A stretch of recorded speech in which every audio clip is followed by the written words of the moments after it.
Yes, you guys, how are all of you doing today? I'm Nini FC, this is Blue Lions TV, and welcome to the match preview of our big game this Sunday at 4:30 PM UK time against Man United in Frank Lampard's first game of the season. Now, I know that you guys are excited as me. I've been anticipating this game for so long. I really feel as if we're going to spring a massive surprise against Man United, and we're really going to put out a statement to the rest of the competition in the league.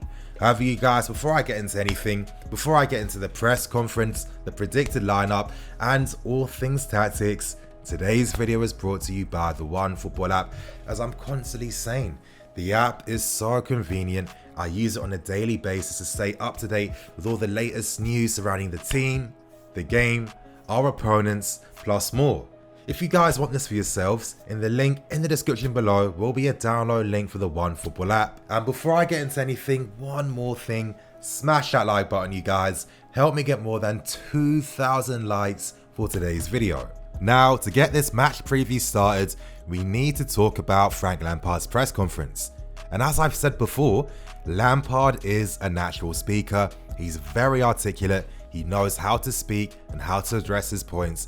And for me, it's like a breath of fresh air. I like the fact that I can finally listen to a manager that's able to confidently express himself where I don't need to read between the lines. It's great.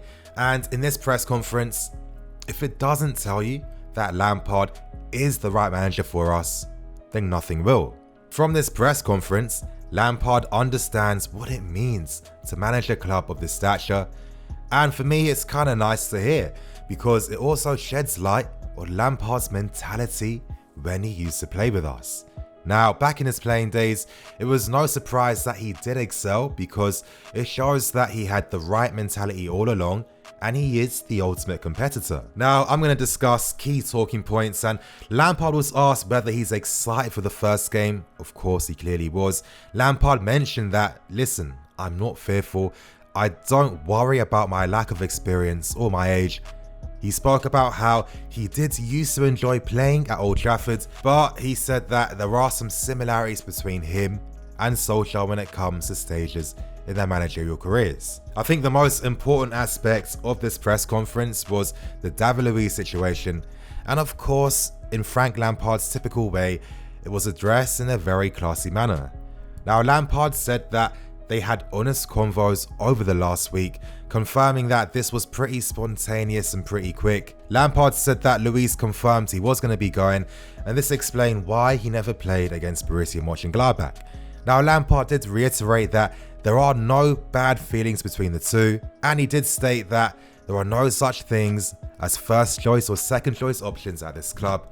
You need to fight for your place. Now, this does confirm too in a sense that Lampard did tell Luiz that he was going to be below in the pecking order.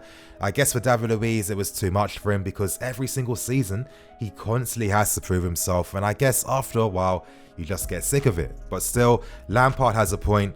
Luiz should have been up for the fight in my opinion. Now, if you guys want the full scope on what happened between Luiz and Lampard, I suggest that you watch this video on them. It is going to be in the cards above in case you guys want this. Continuing on with the press conference, Lampard did hint that more players could depart as the European market hasn't closed yet. Lampard was asked about Hudson-Odoi and him signing a new deal. Lampard said no, and all he said was he wants him to stay and the team wants Callum to stay as well. Lampard's been very clear on his position on Hudson-Odoi throughout. Credit to Lampard for that. And the final key questions asked to Frank Lampard were our ambitions for this season, and these parts of the press conference really fill me with confidence and kind of made me happy because I like that we have a guy that used to play for us that understands what it means to play for this club, to be the face of this club, and to represent this club. It's things like this that you can't really teach, and I think this close bond between players and the club is going to be the key decisive part of our season, because that's going to be what drives us on, that's what's going to give us energy, and that's what's going to boost our mentality. Moving on, and Lampard said that he was finding it funny hearing fans writing off our chances for this season, and for Lampard it's all about, competition. It's all about competing, doing your best, and I like that. That's a similar mentality that I like to have in my life as well. I don't like to back away. I like to be up for it. And it's great that Lampard's instilling this type of mentality in the squad, especially when you consider that they're young players and, when they're really being brought up in such an ambitious environment where they're not being patronized, where they're told that, listen, you're the underdogs here. Go out and prove to the entire Premier League that you're much better than people are giving you guys credit for. And this is exactly what's going to give us the energy that's hopefully going to give us a top 4 finish come the end of the season. Now moving straight on to the predicted lineup for today's video. As you guys can see, we are going to use a 4-2-3-1, continuing where we left off from pre-season. When you look at our back four, it's pretty self-explanatory. Zouma, Christensen are going to be playing together as centre-backs, and alongside them will be Azpi and Emerson. And when it comes to Emerson, I've really been impressed with him this pre-season. I think that he could have a quietly great season, and I definitely think he's a player to look out for. Now at midfield, I've gone for Korver and Jorginho, and that's because I don't think that Kante is going to be fully fit just yet, and there's no need rushing him back just now. Now with Kante, if he started the last pre-season game, then yeah, maybe he has a better chance of starting this game. However, Korver and Jorginho have been great this pre-season. They've been fantastic in the pivot, and I expect them to continue in that role until Kante is fully fit. Now when it comes to the 3 attacking players in front of the midfield, Pulisic, Pedro and Mason Mount. Now I can imagine that some of you cynical guys, you might be saying, Nini, of course you're going to pick Mason Mount over Ross Barkley. It's purely favoritism. Come on you guys, I'm always thinking about tactics, and against Man United, pressing and our midfield are going to be the 2 key things that win us the game. And when you're going to play in a style like that, you need to have someone like Mason Mount in the team. Mason Mount is a willing runner. He's fantastic in the first phase of pressing. I mean, the guy just runs for days. He's got so much energy. He gets in people's faces. He gets tight. And throughout pre-season, the amount of counter-attacks that he created for us just by winning the ball back or forcing opposition players to make errors was amazing. And when you're playing against a Man United team that will be reliant on Pogba when it comes to playing out from the back, you want someone like Mason Mount in the cam, closing Pogba down and harassing Pogba whenever he can. Now at the start, I originally had Mason Mount on the right and I had Ross Barkley in the 10. Let me just move Pedro here. And I say this because throughout pre-season, as it was nearing its end, I saw Mason Mount picking up a lot of wide positions on the right hand side. Maybe it came from when Mason Mount's defending, he prefers to have Pedro moving in the middle and Mason Mount helping to defend out wide. That would make more sense. But as I said, you'd want Mason Mount in the central area, closing Pogba down and helping the team press. Pulisic is going to be very interesting because he is going to be facing Wan-Bissaka. It's going to be a tight battle because Bissaka is defensively amazing. Let's not deny it. But Pulisic has the pace, and I think to get the best out of him, it's going to come down to creating those overloads out wide. I think we will be able to do that. The more overloads we can have, the more times we have Emerson and Pulisic double teaming at Wan-Bissaka, that's how Pulisic is going to have fun in tomorrow's game. However, you guys, this is the expected first team I see us using against Man United. Now you guys, moving straight into the tactical part, starting with Man United, and this pre-season, Man United have been pretty impressive. They have remained undefeated throughout their entire pre-season. They've strengthened a problem area this summer, which was defense, by signing guys like Harry Maguire and Wan-Bissaka, who are both expected to start in the game on Sunday. But for me, are these 2 signings enough? I don't personally think they are. I think United's biggest issue is going to be in midfield. Now, it's no surprise why United are looking a bit tighter under Solskjaer now. When managers do have a pre-season, not only do they get their ideas across better, but most importantly, they have the time to be able to get these ideas across. Now, this is the lineup I expect Man United to use on Sunday. I think they are going to use a 4-2-3-1. It has been a formation that they have used quite a lot throughout pre-season, I'm expecting this to be their back four with Luke Shaw playing left back, Maguire and Lindelof in defence, and Wan-Bissaka down the right. Now our midfield is really interesting. I'm guessing it's going to be Pogba and McTominay. Solskjaer's spoken about Pogba before. He's mentioned that Pogba may be important in helping United play out from the back, and his skill set is going to be needed. And with McTominay, I think he may get the advantage because Fred isn't fully fit right now, and Nemanja Matic isn't the guy to use in the pivot. He doesn't have the legs anymore. Now, when I look at the attacking midfield position, out of Lingard, Mata, and Andreas Pereira, I think Lingard's going to win this because I think his ability to press, make runs in behind, and work really hard as well are going to be vital for Man United's midfield. And I'm assuming that Martial is going to continue up front with Rashford and Daniel James playing out wide. And I'm guessing throughout the game we'll see times where Rashford is going to play closer alongside Martial. And maybe sometimes they may even swap positions as well. From a tactical aspect, I expect Man United to attack heavily down the flanks.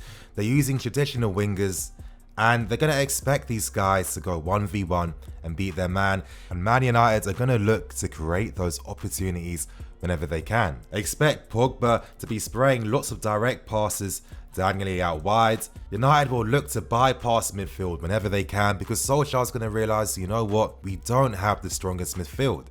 And I honestly feel the big advantage we have over United is going to be in midfield, and I expect this to be the area where we may win the game. Pogba is going to be crucial for United's build-up play, so it makes sense to hound Pogba, press him, and by doing this is going to disrupt United's build-up play from the back, and by doing this as well, it's going to stop that outlet out to United's wingers. And this is the major reason why I expect Mason Mount to start in the game, because when it comes to pressing in the first phase, there's no better player really. We can't afford to allow space in midfield. That's the last thing we want. We want to congest the game and control the game so we have Man United reacting to us. And the combinational play with these three attacking players is going to be key because they'll look to draw United's players in.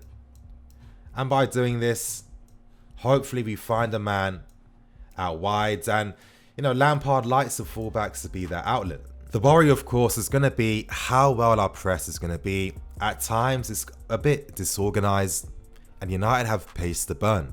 They have willing runners in guys like Rashford, Lingard, and James, and you can tell that they'll be looking to find these guys out wide, to use them as outlets to stretch the game, to get in behind our fullbacks, and to find opportunities to go 1v1 against them. But as I keep saying, do United have the quality in midfield? Do United have that strength when it comes to defending in the transition? Do United have the same midfield with the same energy, pace, and quality as ours? When Pogba makes runs from deep, because of course he's going to be doing that, are they going to be able to consistently keep that defensive balance? And I want to know, how will United cope with players such as Mason, Puli, Pedro, and Tammy, willing pressers looking to close them down and get tight? I'm not too sure because I don't see too many press-resistant players in this Man United team. I think the only area where United do have a big advantage over us is going to come from set pieces, because during this pre-season we haven't improved in that aspect. I think that it's going to be the eternal weakness of the squad because we aren't blessed with so many 6-foot players. And I think that United have that physical dominance. When you look at guys like Rashford, Maguire, Pogba, Lindelof, Wan-Bissaka, United do have strength.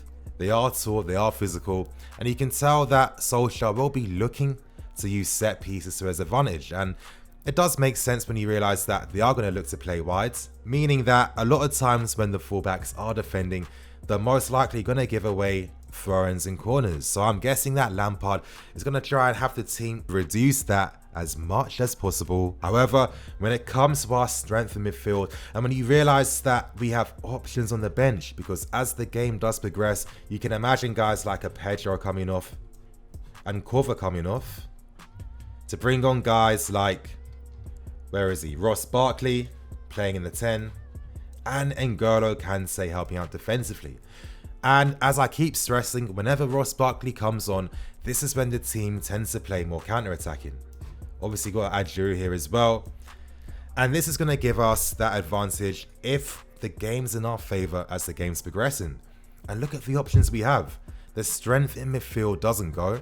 We're still able to keep that same press resistance and the energy and the quality, and United just can't cope. Now, before I wrap things up, one more quick plug. I was invited onto a podcast called All American CFC by my good friend Christian.